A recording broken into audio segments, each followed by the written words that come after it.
Hello, my name is Vanessa Kisuule. I'm a writer, poet and performer from Bristol, and as part of the Karachi Literature Festival, I'm here to talk about some books that I love that you can find in the audiobook library on the British Council website. So there's so much there that's amazing.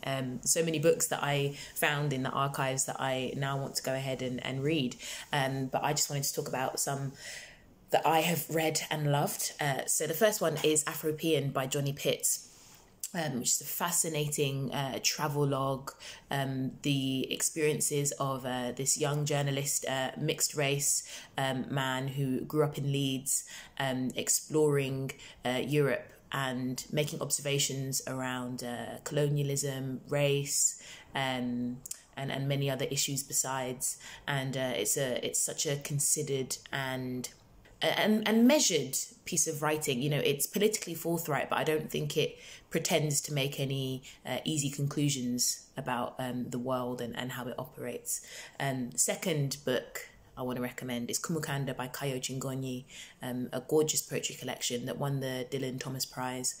Kayo is one of the best poets we have in the country, and he has so many beautiful and devastating things to say about death, grief, mourning, growing up as a young black boy.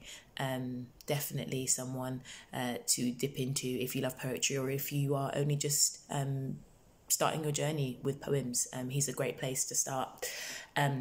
Third recommendation, Lanny by Max Porter, which is such it's not like anything else I've ever read. It's steeped in folklore. It's partly narrated by a tree called Papa Toothwort. It's set in a rural village with a family, a mother, a father and a young boy called Lanny, and what happens when he goes missing. It's an incredible book, pretty difficult to describe. You just have to experience it. Fourth recommendation is The Girls by Emma Cline, which is the most brilliantly observed book about girlhood, about violence, about our desperation for connection and some of the dark things we'll do to get it. And finally, I wanted to recommend another poet, J. Bernard, their collection Surge, which is centred around the 1981 New Cross fire that happened in London. Incredibly varied and experimental in its different forms, and also politically full of fire and righteous rage, and also a beautiful documentation of a culture and a community that is so often ignored in this country. I hope that you have time to dip into any or all of those recommendations. I've been Vanessa. Happy reading.